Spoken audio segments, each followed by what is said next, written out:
আল্লাহু আকবার চরমনার মাহফিল, চরমনার নকশা নমুনায় যেখানে মাহফিল হয় এবং মুজাহিদ কমিটির আন্ডারে যে মাহফিল হয়, আমি মনে করি সেখানে সুবহানাল্লাহ, আলহামদুলিল্লাহ, আল্লাহু আকবার এটা তালকিনের প্রয়োজন হয় না, ভিতর থেকেই আওয়াজ আসা দরকার।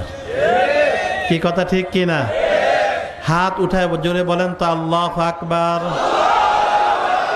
আরো জোরে বলেন আল্লাহু আকবার। আমি আপনাদেরকে জিজ্ঞাসা করি, এই আল্লাহু আকবার ধ্বনিতে যেই সমস্ত নাস্তিকরা, বেঈমানরা, ইসলাম বিদ্বেষীরা, এদের হৃদয় কাঁপে কি কাঁপে না? আল্লাহ দেখাইছে কি দেখায় নাই? এই জন্য এই তাকবীরের আওয়াজ আমরা আস্তে করব না। এই তাকবীরের আওয়াজ দিন যত যাবে আওয়াজ তত বাড়তে থাকবে। পারবো না ইনশাআল্লাহ? আরো যারা বলেন ইনশাআল্লাহ। আমার প্রিয় ভাইরা, মহান আল্লাহ রাব্বুল আলামিনের কুদরতি খেলা। আল্লাহ রাব্বুল আলামিন কি পরিকল্পনা করে রাখছেন আমরা কেউ জানি না। আমাদের কাজ হলো মহান আল্লাহ তাআলার আনুগত্য করা, আল্লাহর হুকুম মানা। যা মহান আল্লাহ রাব্বুল আলামিন বলছেন, তোমরা কামিয়াব হয়ে যাইবা, সফল হইবা, তোমরা সাকসেসফুল যদি তোমরা কি করো? আল্লাহ এবং তার রাসূলের আনুগত্য করো। ওমান ইউতিইল্লাহ ওয়া রাসূলাহু ওয়া ইয়াখশাল্লাহা ওয়া ইয়াত্তাকিহি ফাউলাইকা হুমুল ফাইজুন। আল্লাহ এবং তার রাসূলের আনুগত্য করো, আল্লাহকে ভয় করো, তাকওয়া অর্জন করো। আল্লাহ রাব্বুল আলামিন বলেন, তোমরা দুনিয়াতেও কামিয়াবি, আখিরাতেও কামিয়াবি।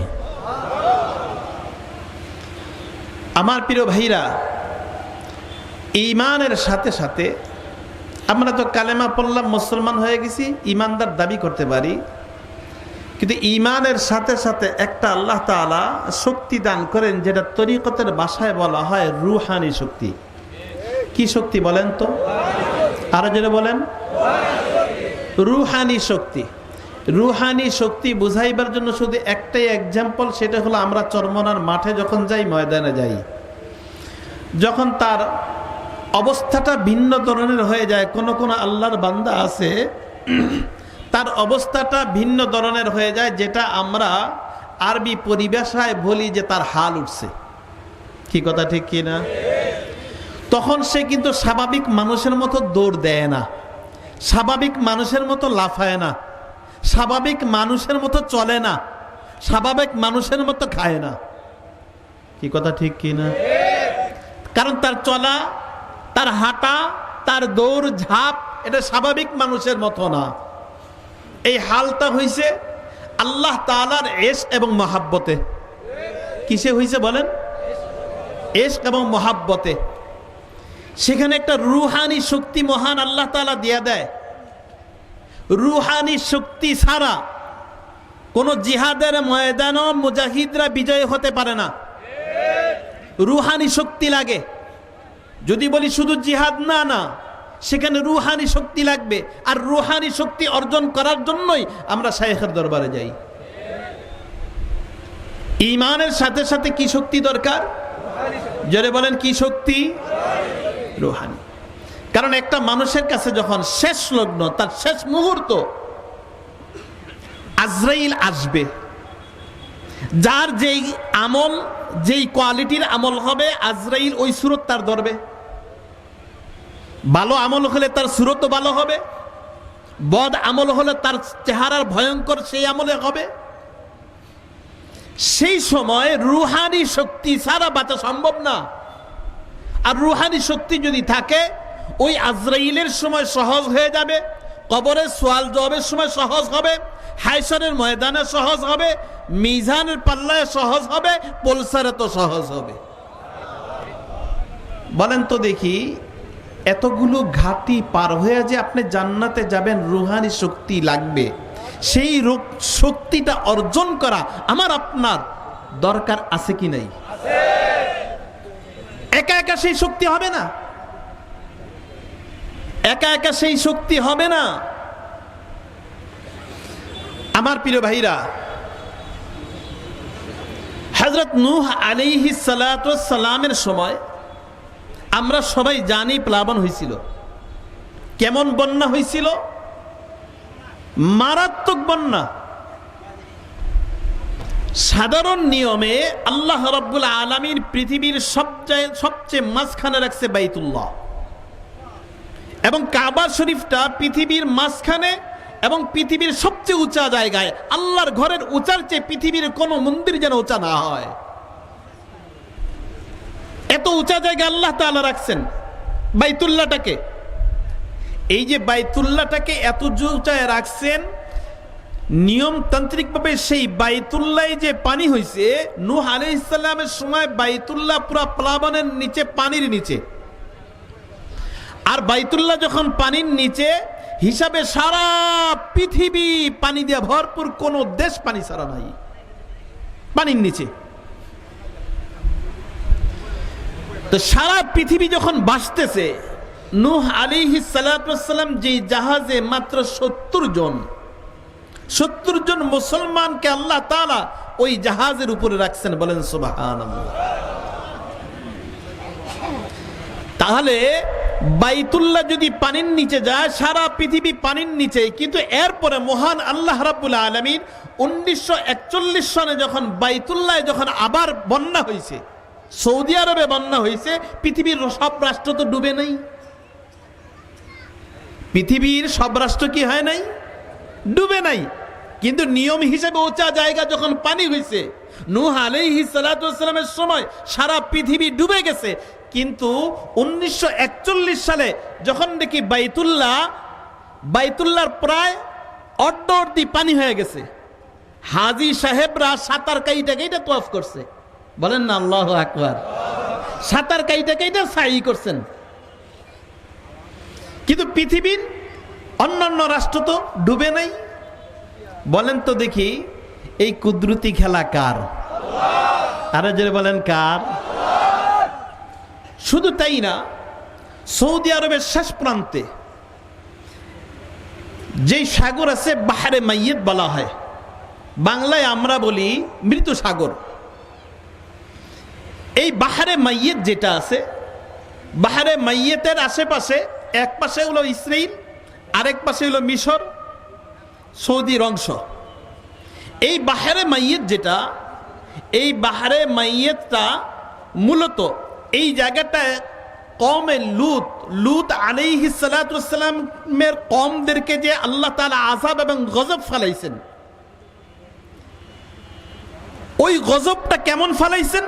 যেখানে মহান আল্লাহ রাব্বুল আলামিন যখন রাগ হয়ে গেছেন, জিবরাইল আলাইহিস সালাতু ওয়াস সালামকে বলে, জিবরাইল এই জমিনটাকে উঠায় ফেলাও। হযরত জিবরাইল আলাইহিস সালাতু ওয়াস সালাম পাখার এক কোণা দিয়া জমিনটার ভিতরে ঢুকাই দিলেন, জমিনটাকে আস্তে করে আকাশের উপরে উঠায় দিলেন। আমার মালিক বলছেন যে উল্টায় দাও, পুরা জমিনটা উল্টায় দিছে। আবার জমিনে যেই জায়গা থেকে উঠাইছে পুরা জমিনটাকে উল্টায় নিচে রাখছে, যার কারণে গবেষকরা, বিজ্ঞানিকরা এখন গবেষণা করে দেখছে, আজও পর্যন্ত সেখানে বাড়ি ছিল, গাছ ছিল, গরু ছিল, মুরগি ছিল, হাঁস ছিল, সবগুলো উল্টানো। বলেন আল্লাহু আকবার। এবং বাহারে মাইয়েতের পাশে যে সাগরের অংশ যে বাহারে মাইয়েত থেকে কয়েক ফুট উঁচা, মহান আল্লাহ রাব্বুল আলামিন পানি দিয়ে ঘেরাও করে রাখছেন। একটা সাগর উঁচা, আরেকটা সাগর নিচা। ওই সাগরের পানি এই সাগরে আসে না, এই সাগরের পানি ওই সাগরে যায় না। পানি উঁচা মনে হয় যে গ্লাসের প্রাচীর ফিট করে রাখছে, আসলে কিছু না। মহান আল্লাহ তাআলা একটা সাগর উঁচা রাখছেন আর একটা নিচা রাখছেন। यही आये कुदरत है, यही उसलब फितरत है, जो है रहमुल में गामज़न महबूब फितरत है। আমার মালিক দেখায় দিছে, ও বান্দা দেখ আমার আল্লাহর কুদরতি। এই যে কুদরতি আমি আল্লাহ তাআলা দেখাই দিয়েছি, এখনো আমারে বিশ্বাস করস তা না? আমি আল্লাহ কি না পারি দেখ। নূহ আলাইহিস সালাতু ওয়াস সালামের সময় যখন পানি আসবে একজন কমজোরি বুড়িমা হযরত নূহ আলাইহিস সালাতু ওয়াস সালামের কাছে আসছেন, ইয়া নবী আল্লাহ, হে আল্লাহর নবী পয়গম্বর, আমি বুড়ি মানুষ, ওই পাহাড়ের পাশে এক ঝুপড়ির ভিতরে থাকি, আমার কেউ নাই। যখন বন্যা হবে আপনি একটু কষ্ট করে সংবাদ দিয়েন আপনার জাহাজে যেন আমি উঠতে পারি। নূহ আলাইহিস সালাতু ওয়াস সালাম বলে, ঠিক আছে, তুমি নিশ্চিত থাকো, যায়া তুমি আল্লাহ আল্লাহ জিকির করতে থাকো, যাও।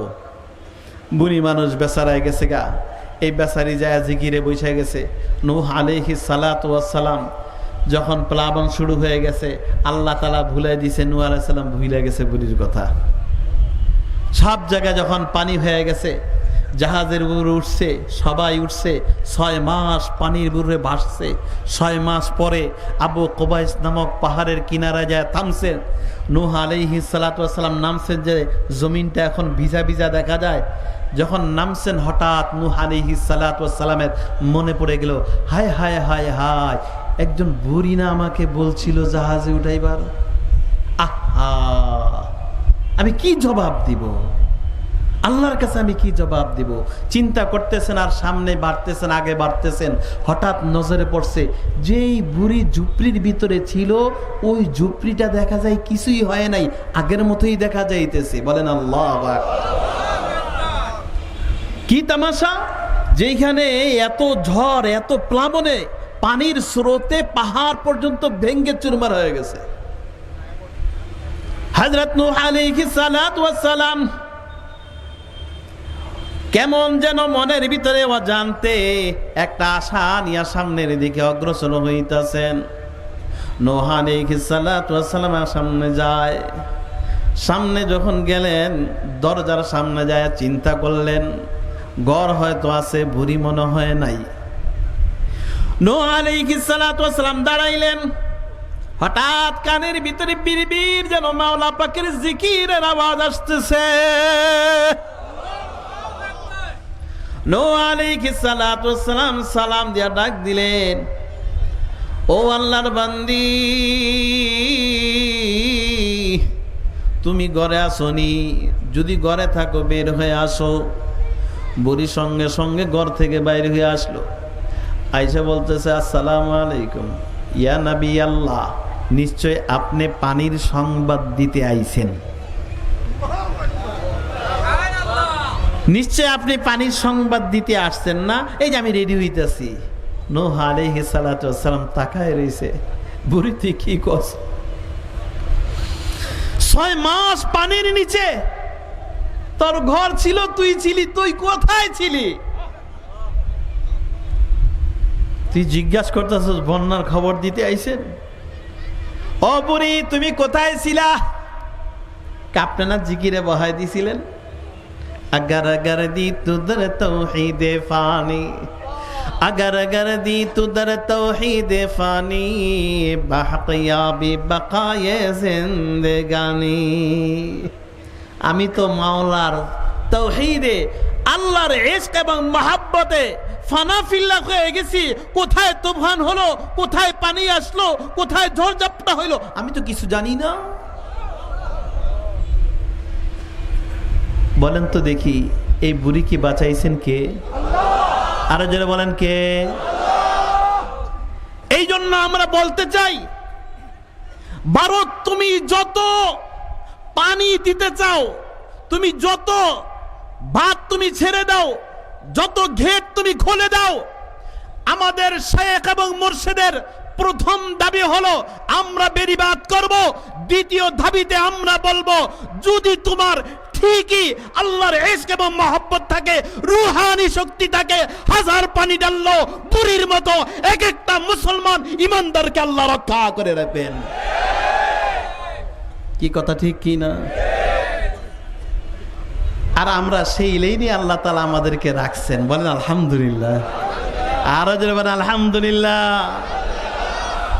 এই যে রুহানি শক্তির দরকার আছে কি নাই? রুহানি শক্তি, আহা, আল্লাহু আকবার। আল্লাহ যুদ্ধের ময়দানে গেছেন, হযরত আলী রাদিয়াল্লাহু তাআলা আনহু পেরেশান হয়ে গেলেন, যাহায় আমার ডালও শেষ। তরবারি শেষ, কি করব? এদিক সেদিক তাকায়, কিছু পায় না। হঠাৎ দেখে যে একটা গেট আছে। গেট তো আর স্বাভাবিক গেট না, বড় একটা গেট। উনি চিন্তা করলেন এই গেটটাই ঢাল বানায়া যেভাবে পারি কাফেরদেরকে মারি। উনি গেটটা হাতে ধরলেন, হাতে ধরার সাথে সাথে গেটটা তার হাতে এসে পড়ছে। উনি গেটটাকে আলগাইলেন। এই দৃশ্য দেখে কাফেররা পালাইতে লাগলো। আল্লাহ তাআলা যুদ্ধে বিজয় করে ফেলাইলেন। আল্লাহর নবী সাল্লাল্লাহু আলাইহি সাল্লাম জিজ্ঞাসা করলেন, আলী, ওগো আলী, যে গেটটাকে তুমি উঠায়া ঢাল বানাইছো, ওই গেটটা একটু উঠায় দেখো। হযরত আলী রাদিয়াল্লাহু তাআলা আনহুর চিন্তা, এটা কোনো ব্যাপার হইল নি, গেটটা উঠায় হালাই। হযরত আলী রাদিয়াল্লাহু তাআলা আনহু গেলেন গেটের সামনে, যায় এক কোনা উড়াইতে পারে না। বলেন আল্লাহু আকবার। কি হইছে আলী, উঠাও। পারতাছি না। তারও কিছু সাহাবী দিমু, দিয়া দাও, দিয়া দেন। আরো দিছেন। কিতাবের ভিতরে আসছে প্রায় 40 জন সাহাবী মিলা ওই গেটটাকে উঠাইছেন। এত ওজন। আলী, ব্যাপারটা কি? আল্লাহর নবী সাল্লাল্লাহু আলাইহি ওয়াসাল্লাম, আলী, আল্লাহর ইশক এবং মহব্বতে যখন যুদ্ধের ময়দানে নামা হয়, তখন আল্লাহ রাব্বুল আলামিন অলৌকিকভাবে রূহানি শক্তি দিয়ে দেয়। এই রূহানি শক্তিতে বিজয় হয়ে যায়। আল্লাহ তাআলা এই রূহানি শক্তি দিয়ে দেন। আমার প্রিয় ভাইরা, শুধু তাই না, হযরত ওমর রাদিয়াল্লাহু তাআলা আনহু দুনিয়া থেকে বিদায় হয়ে গেছেন। কোন আল্লাহর মকবুল বান্দা স্বপ্নে দেখে বলছে যে, হযরত আমিরুল মুমিনিন, আপনার সাথে কেমন সওয়াল জবাব হলো, ফয়সালা কেমন হলো? হযরত ওমর রাদিয়াল্লাহু তাআলা আনহু বর্ণনা করলেন, যখন কবরে গেছি জিজ্ঞাসা তো করবেই, মান রাব্বুকা, মান দীনুকা, মান রাসূলুক। হযরত ওমর রাদিয়াল্লাহু তাআলা আনহুকে জিজ্ঞাসা করলেন, মান রাব্বুকা, অর্থ কি বলেন তো? আরে মুজাহিদরা এই জন্য জিজ্ঞাসা করতেছি, তোমার রব, আমাদের রব কে?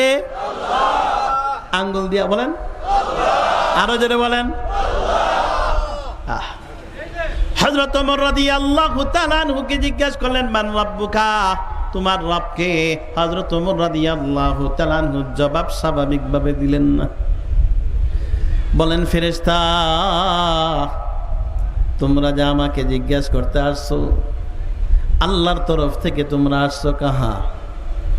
তোমরা যেই মহান আল্লাহর কাছ থেকে এখানে আসছো, আসছে কতটুকু সময় লাগে, দূরত্বটা কতটুকু একটু জানি তোমাদের কাছ থেকে। দূরত্বটা আমরা এতটুকু জানি, সাধারণভাবে 500 বছরের রাস্তা। কয়শো বছরের? 500 বছরের রাস্তা অতিক্রম করে আপনার এখানে আসছি। হযরত ওমর রাদিয়াল্লাহু তাআলা আনহু বললেন, ও ফেরেশতা, 500 বছরের রাস্তা অতিক্রম করে আইসা আমার মাওলারে তোমরা বলছো নি? কয়, না, বলি নাই। তাহলে হিসাব লাগাই দেখো, 500 বছরের রাস্তা অতিক্রম করে যদি তোমরা মাওলারে না বলো, আমি 3.5 হাত মাটির নিচে আসছি। মাত্র 3.5 হাত মাটির নিচে আসছি। তোমরা 500 বছরের রাস্তা অতিক্রম করে যদি মালিকরে না বলো, আমি কি করে বলবো? আমি কি করে বলবো? ফেরেশতা তো আর জবাব দিবে না। জিজ্ঞাসা করছে, মান দীনুকা। হযরত ওমর রাদিয়াল্লাহু তাআলা আনহু শরীরের দিকে তাকায়া বলতেছে, ফেরেশতা, আমি দ্বীনের জন্য কি করছি, কিয়ামতের দিন আমার শরীর থেকে যে রক্ত পড়তেছে এটি সাক্ষী দিবে। ফেরেশতারা জিজ্ঞাসা করলো, মান রাসূলুক। হযরত ওমর রাদিয়াল্লাহু তাআলা আনহু রাহমাতুল লিল আলামিনের পাশে শুয়ে আছেন। মদিনায় কোথায় শুয়ে আছেন? আল্লাহর নবী সাল্লাল্লাহু আলাইহি ওয়াসাল্লাম শুয়ে আছেন, পাশে হযরত আবু বকর সিদ্দিক রাদিয়াল্লাহু তাআলা আনহু, এর পাশেই হযরত ওমর রাদিয়াল্লাহু তাআলা আনহু। হযরত ওমর রাদিয়াল্লাহু তাআলা আনহু জেনে জিজ্ঞাসা করছে, তোমার রাসূলকে? সাথে সাথে আল্লাহর নবী সাল্লাল্লাহু আলাইহি ওয়াসাল্লাম চেহারাটা উঠায়া তারপর বলতেছে ফেরেশতা আমার ওমরকে আর বিরক্ত কইরো না, আমার ওমরকে আর বিরক্ত করো না, ওমরের জবাব আমি দিতেছি, আমি রাসূল ওমরের। আমার প্রিয় ভাইরা, সোয়ালের জবাব আসছে কিসের শক্তিতে? জোরে বলেন কিসের শক্তি? রুহানি শক্তি। হযরত ওমর রাদিয়াল্লাহু তাআলা আনহুর রুহানি শক্তিতে না হয় ফেরেশতাদের সামনে কথা বলার সাহস হয়। আমার প্রিয় ভাইরা, এই রুহানি শক্তি যদি অর্জন করা যায়, দুনিয়ার ভিতরে কামিয়াব, আখিরাতেও কামিয়াবি। বলেন সুবহানাল্লাহ। আমার প্রিয় ভাইরা, তবে এই রুহানি শক্তির জন্য মালিকের কাছ থেকে চাইতে হবে। কার কাছ থেকে চাইব? জোরে বলেন কার কাছ থেকে? মালিকের কাছ থেকে তুমি চাও, মালিক তোমাকে রুহানি শক্তি দিয়া দিবে। মালিকের নাফরমানি করা যাবে না, মালিকের হুকুম মোতাবেক চলতে হবে, নবী সাল্লাল্লাহু আলাইহি ওয়াসাল্লামের সুন্নত মোতাবেক চলতে হবে। যত সুন্নতের উপর আমল করবা তত বেশি রুহানি শক্তি অর্জন হবে। আমার প্রিয় ভাইরা, যত বেশি সুন্নত আদায় করবা তত বেশি নবীর সাথে কালেকশন হবে। কারণটা হলো মহান আল্লাহর সাথে সাক্ষাৎ লাভ করতে হলে মদিনা ওয়ালার নেটওয়ার্ক ছাড়া আল্লাহর সাথে সাক্ষাৎ করা সম্ভব না। মদিনার নেটওয়ার্ক লাগাইতে হবে, আর মদিনার নেটওয়ার্ক হলো সুন্নত। সুন্নতের যত বেশি পাবন্দি হবে তত বেশি নবীর নিকটতম তুমি হয়ে যাবে। আল্লামা শফি রহমাতুল্লাহি আলাইহি, যিনি তাফসীরে মারিফুল কোরআন লেখছেন, আল্লামা শফি রহমাতুল্লাহি আলাইহি বলেন, আমি প্রতিবার মদিনাতে যাই, কিন্তু রহমাতুল লিল আলামিন রওজার সামনে ওই লোহার খাঁচাটার সামনে দাঁড়ানোর সাহস পাই না। লোহার খাঁচার সামনে যাওয়ার সাহস পাই না। আমি দূর থেকে 10 হাত দূরে একটা খুঁটি আছে, এই খুঁটির সামনে দাঁড়ায় দাঁড়ায় খালি কান্দি। আল্লামা শফি রহমাতুল্লাহি আলাইহি বলেন, খুঁটির সামনে দাঁড়ায় দাঁড়ায় কতক্ষণ সালাম দেই, দুরূদ শরীফ পড়ি, এরপর কাঁদতে কাঁদতে আস্তে আস্তে বাইর হয়ে যাই, সামনে যাওয়ার সাহস পাই না। কারণ যখন সামনে যাইতে চাই তখন মনে হয় নবীর হাজারো সুন্নত আমি ত্যাগ কইরা ফেলাইছি। মিয়া তুমি আমি কয়েকটা গনা কয়েকটা সুন্নত আদায় কইরা মনে হয় নিজে বুজুর্গ মনে করি। হ্যাঁ। আর কাসেম নানুতুবি রহমাতুল্লাহি আলাইহি, শোনো, যিনি নাকি দারুল উলুম দেওবন্দ প্রতিষ্ঠা করছেন, কাসেম নানুতুবি রহমাতুল্লাহি আলাইহি, উনি এক মসজিদে নামাজ পড়ছেন। বেশিরভাগ তো উনি ছদ্মবেশে চলতেন, ওনাকে মানুষ চিনত কম, খালি ক্লাসেই চিনত বেশি ছাত্ররা। তো কাসেম নানুতুবি রহমাতুল্লাহি আলাইহি ফজর নামাজ পড়া বাইরে হইতেছেন, তাহলে একজন পুলিশ বেচারায় তাবলিগে যায়া একটু ভালো হয়েছে, তে বেচারা করছে কি হঠাৎ আটকাইছে। কে মিয়া, এই নামাজের পরে কিছু কথাবার্তা, দিনই কথাবার্তা হয়, মসজিদে একটু বসো, এটা নবীর সুন্নত। তো কাসেম নানুতুবি রহমাতুল্লাহকে, ভাবা আমার একটু কাজ আছে তো একটু চলে যাইগা। হ্যাঁ, কারণ উনি তো ক্লাস করাইবেন, বুখারীর দরজ দিবেন। তো উনি বারবার বলতেছে, বেচারা নতুন মানুষ তো, নতুন উঠলে যা হয় আর কি, উনি পিড়াপিড়ি শুরু করতেছে। এক পর্যায়ে রাগ হয়ে গেছে, পুলিশ বেচারাটা রাগ হয়ে গেছে। এই মিয়া, তোমার বারবার কইতেছি ফজরের পরে একটু বয়ান শোনা, এটা নবীর একটা সুন্নত, তুমি একটা নবীর সুন্নত তুমি ত্যাগ করতেছ। আমার প্রিয় ভাইরা, কাসেম নানুতুবি রহমাতুল্লাহ আলাইহি কি জবাব দেয় দেখেন। আমি আপনি কি কইতাম, তুই আমারে চিনস? হ্যাঁ, আমি দারুল উলুম দেওবন্দের প্রিন্সিপাল, আমি বুখারী পড়াই, তিরমিজি পড়াই, সমস্ত কত কিছুই বলার ছিল। কিন্তু কাসেম নানুতুবি রহমাতুল্লাহ আলাইহি লোকটার সাথে সাথে হাত ধইরা নিজের পায়ের জুতাটা খুইলা, বাবারে তুমি তো জানো না নবীর যে কত সুন্নত আমি ত্যাগ করি, যদি তুমি জানতা তাহলে আমার এই জুতা দিয়া তুমি পিটাইতা, তোমার পায়ের জুতা দিয়ে আমার মারতা, আমি যে নবীর কত সুন্নত ত্যাগ করি। লোকটা অবাক হয়ে তাকাই রয়েছে, কি বলতেছে মুরব্বী মানুষ। এর ভিতরে মানুষ জড়ো হয়ে গেছে, সবাই বলে চিনো এই লোকটাই তো কাসেম নানুতুবি রহমাতুল্লাহ। কাসেম নানুতুবি রহমাতুল্লাহি আলাইহি যদি বলে যে হাজারো সুন্নত আমি ত্যাগ করছি, যদি জানতা জুতা দিয়া পিটাইতা, তাহলে হিসাব লাগায় দেখো তুমি আমি কি সুন্নত আদায় করি বলো, তুমি আমি কি সুন্নতের পাবন্দি হইছি। আল্লাহু আকবার। আল্লাহ আল্লামা শফি রহমাতুল্লাহি আলাইহি বলেন, প্রতি বছর মদিনায় যাই, কিন্তু খাতার সামনে দায়া দাঁড়ানোর সাহস পাই না, শরম লাগে। কিন্তু শেষ বয়স যখন হয়ে গেছে, কমজোরি হয়ে গেছে, আমার মনে সাক্ষী দিয়েছে এই তো মনে হয় মদিনা থেকে বিদায়, আর কোনোদিন আসতে পারবো না। আল্লামা শফি রহমাতুল্লাহি আলাইহি বলেন, জীবনের শেষ জিয়ারত মনের ভিতরে জাগতেছে, আরে আল্লামা শফি জীবনে কোনোদিন খাঁচার সামনে যাস নাই, আল্লাহর নবীর সামনে যাস নাই, আজকাল শেষ সময় একটু আল্লাহর নবীর কাছে যাই একটু সালাম দে। আল্লামা শফি রহমাতুল্লাহি আলাইহি বলেন, আমি যখন যা সালাম দিলাম, সঙ্গে সঙ্গে আমার কানে আওয়াজ আসলো, রহমাতুল লিল আলামিন যে সালামের জবাব দিতেছে, আমি স্পষ্ট শুনলাম।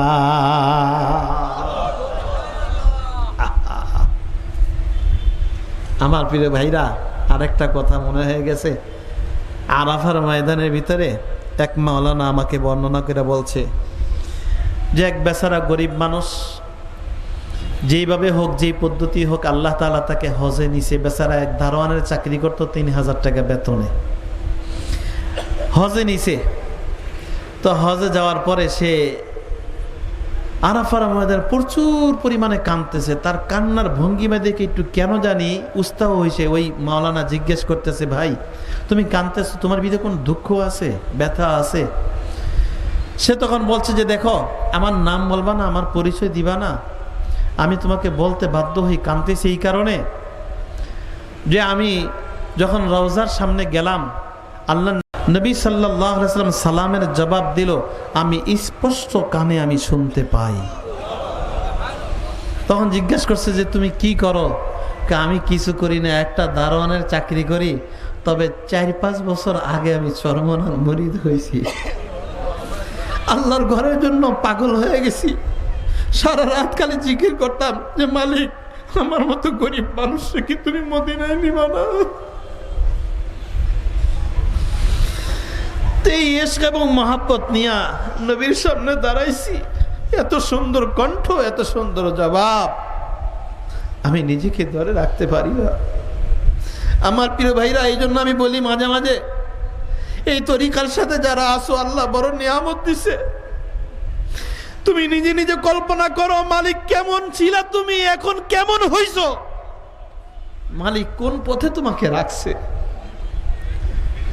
আল্লাহু আকবার। আল্লাহ আল্লামা শফি রহমাতুল্লাহি আলাইহি বলেন, আমি যখন সালাম দিলাম, সালামের জবাব রহমাতুল লিল আলামিন দিলেন।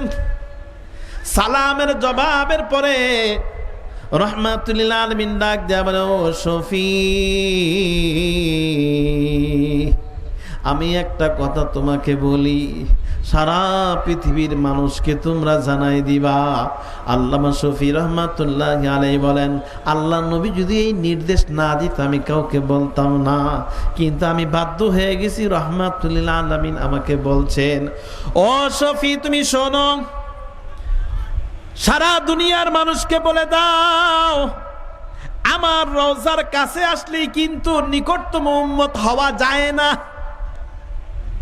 আমার নিকটে আসলেই নিকটতম উম্মত হওয়া যায় না, বরঞ্চ পৃথিবীর আনাচে কানাচে যেখানেই থাকুক না কেন, যত বেশি সুন্নত আদায় করবে তত বেশি আমার নিকটতম উম্মত হবে। আমার সাথে সাক্ষাৎ হোক বা না হোক, পৃথিবীর আনাচে কানাচে যেখানেই থাকুক না কেন, সুন্নতের পাবন্দি যত বেশি হইবা, নবী সাল্লাল্লাহু আলাইহি ওয়াসাল্লামের নিকটতম হয়ে যাইবা। আমার প্রিয় বন্ধুগণ, আমার আব্বাজান রহমাতুল্লাহ আলাইহির কথা বলি, তার প্রশংসার জন্য না, বরঞ্চ উনিও যেহেতু ইসহাক রহমাতুল্লাহ আলাইহির মুরিদ ছিলেন, ওনাকে জিজ্ঞাসা করলাম, আপনি এত আফসোস করেন, আপনি এত আফসোস করেন মদিনায় যাইবার জন্য যান। দেখ আমি আফসোস করতে করতে আল্লাহ পাক 2 বার নিয়েছে, এখন যাওয়ার মতো সামর্থ্য নাই, টাকা পয়সা নাই। এই কথা বলে হঠাৎ করে কয়, যাক নবী যদি আমার কাছেই আসে দেখা কইরা যায় আর যাবো কি। আমি কি নবী আসে পাইনি, কথা বইলে আটকে গেছে গা। তখন বলছে যে খবরদার খবরদার কাউকে বলবা না, আমি আল্লাহর কসম করে বলতেছি এই তরিকার সাথে জড়িত হওয়ার কারণে আমার মালিক এত নিয়ামত দিছে, নবী সাল্লাল্লাহু আলাইহি ওয়াসাল্লাম এই পর্যন্ত আমার সাথে 14 বার দেখা দিয়েছেন।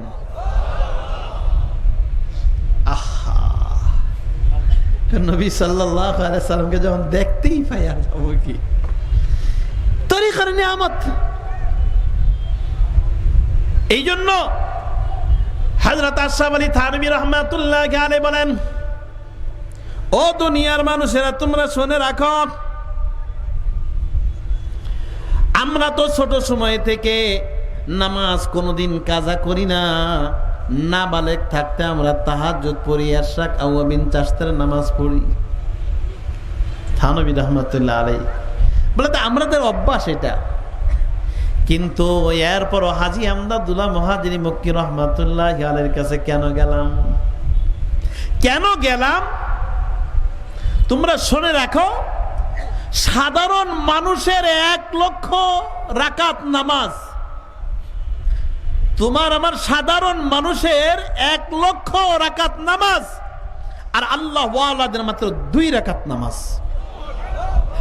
কয় রাকাত? আর সাধারণ মানুষের 1 লক্ষ, আর কোথায় 2 রাকাত।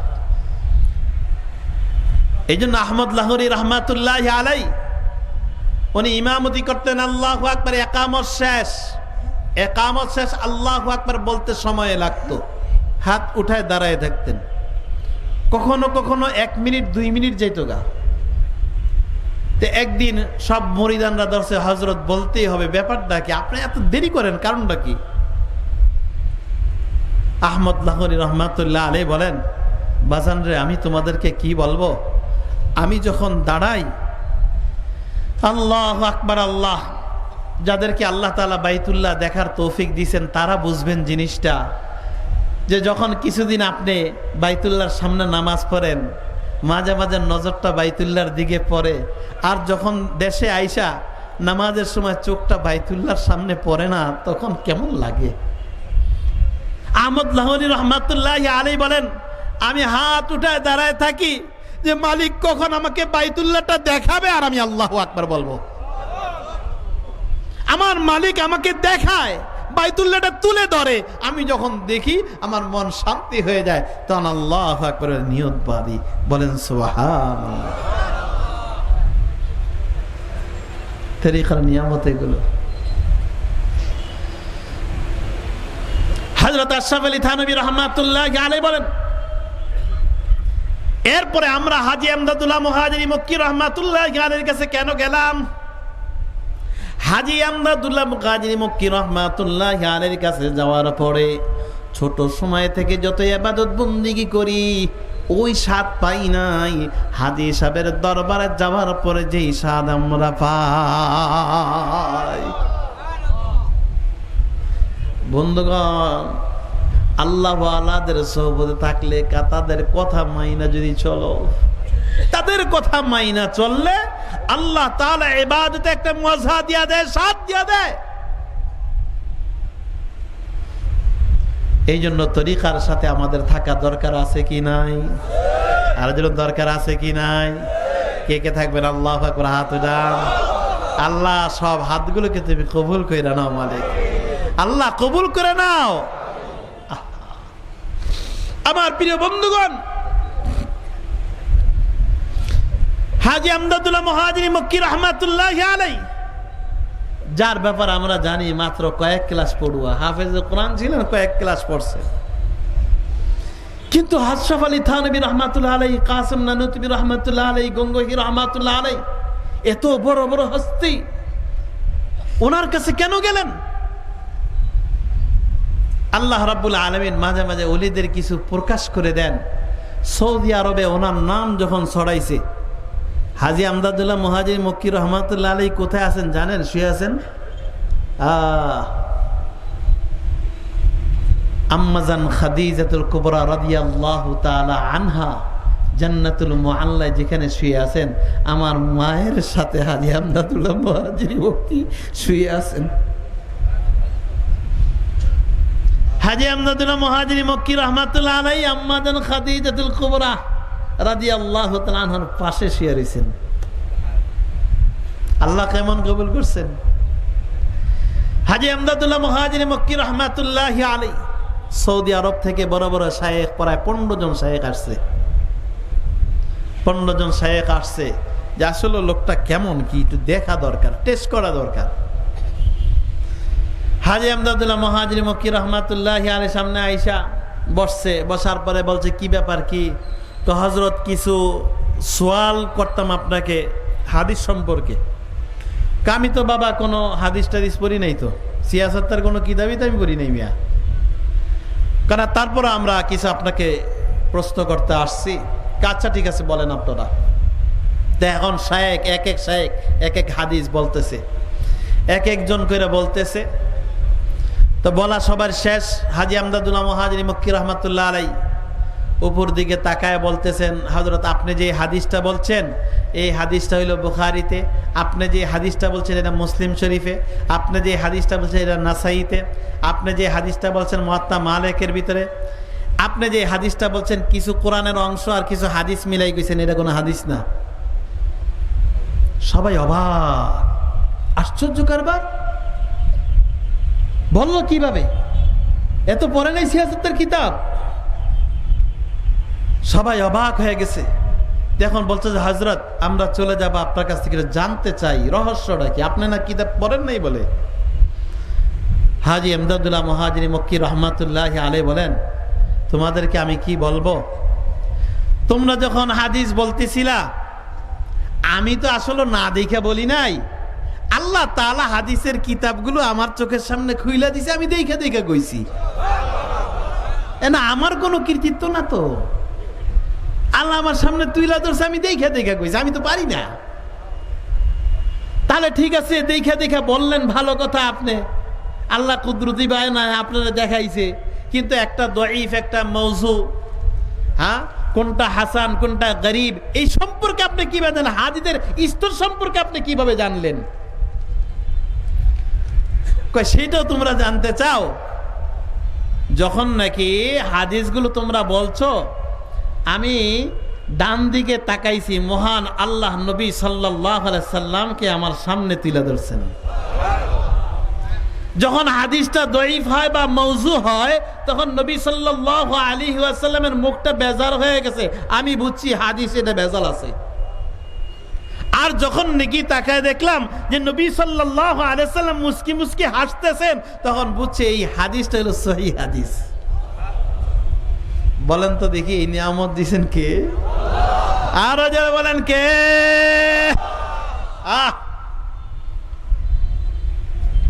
যত ঝড় তুফান আমাদের উপরে আসে মাইনা নিতে হবে।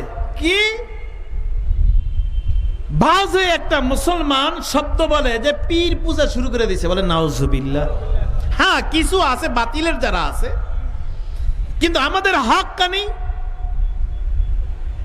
পীরের সাথে আমরা তাল্লুক রাখছি, সম্পর্ক রাখছি। যখন বলে এটা দুঃখ লাগে, তখন দলিল আসে যে দেখো আমরা শায়েখের নামে মাদ্রাসা দেই, শায়েখের নামে অন্যান্য দ্বীনি প্রতিষ্ঠান খুলে থাকি, তাতে সমস্যা কি তোমার? আমি তাদেরকে বুঝাইলাম যারা কি একটু সামান্যতম কটূক্তি করে থাকে। আমি বললাম আচ্ছা একটা তাফসির আছে, তাফসিরে মাজহারি কাহা আছে? আচ্ছা বলো তো কি তাফসিরে মাজহারি নামটা কেন রাখছে? এটার লেখককে সানাউল্লাহ পানিপতি রহমাতুল্লাহ আলাইহি। যে সানাউল্লাহ পানিপতি রহমাতুল্লাহ আলাইহি উনি তাফসিরে মাজহারি কেন লেখছেন, নাম কেন দিয়েছেন জানেন? কয় না, আমি তার শায়েখের নাম ছিল মির্জা মাজহার জানে জান। মির্জা মাজহার জানে জান আর শায়েখের নামে তাফসির লেখছেন, যে তাফসির পড়ে আমরা ওয়াজ করি। বলেন আল্লাহু আকবার। তাহলে কেমন ফানাফি শায়েখ ছিলেন? হ্যাঁ আমরা কয়টা কিতাব লিখছি শায়েখের নামে? আল্লাহু আকবার। আল্লাহ শায়েখের নামে তাফসীর লিখছেন, যে তাফসীর আমরা মোতালা কইরা পীর মুরিদির বিরোধিতা করতে থাকি মঞ্চে বৈশা। তুমি হাতায় দেখো যে তাফসীর গুলো আসছে, এই তাফসীর গুলোর লেখক যে কোন তাফসীরের লেখকটা আছে যে শায়েখের মুরিদ না? তুমি বলবা তাফসীরে মারিফুল কোরআন, এটা তো সবাই চিনে, সবার মসজিদে মসজিদে আছে। আল্লামা শফি রহমাতুল্লাহ আলাইহি, যিনি থানভী রহমাতুল্লাহ আলাইহির খলিফা ছিলেন। আরো উচ্চ লেভেলের তাফসীর বলবা তাফসীরে কাবীর, উচ্চ মানের সেই তাফসীরের ইতিহাস আমরা অনেকে জানি। তাফসীরে কেমন শায়েখের জন্য কেমন ফানাফিল্লা ছিলেন। তাফসীরে রুহুল মাআনি, আহাম যে তাফসীর, সবচেয়ে হার্ড তাফসীর, উনিও তো শায়েখের মুরিদ ছিলেন। সর্বপ্রথম পীরের জন্য দোয়া করছেন, তাফসীর শুরু করছেন। আল্লাহ সকলকে হেদায়েত নসিব করুক। জোরে বলেন একটু জিকির করে লা ইলাহা ইল্লাল্লাহ। জোরে বলি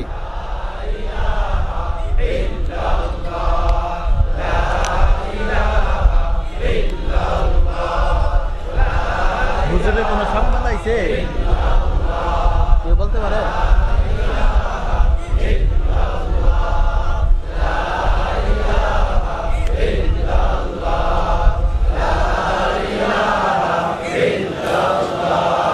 লা ইলাহা ইল্লাল্লাহ, লা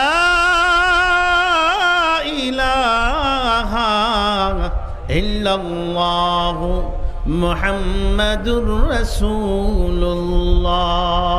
সাল্লাল্লাহু আলাইহি ওয়াসাল্লাম। আমার প্রিয় বন্ধুগণ, আমাদের হাল, আমাদের এশ উঠা এটা দোষণীয় না, কিন্তু আমাদের শায়েখ বারবার বলে দেন খবরদার খবরদার, ইচ্ছা করে যেন কেউ না করে। ইচ্ছা করে করলে সে জাহান্নামী, অনিচ্ছায় এটা আল্লাহ তাআলার নিয়ামত। এটা কি বলেন? জোরে বলেন এটা কি? আল্লাহ নবী সাল্লাল্লাহু আলাইহি ওয়াসাল্লাম রাহমাতুল লিল আলামিন আম্মা জান আয়েশা রাদিয়াল্লাহু তাআলা আনহা রাহমাতুল লিল আলামিনের সামনে এসে সালাম দিলেন।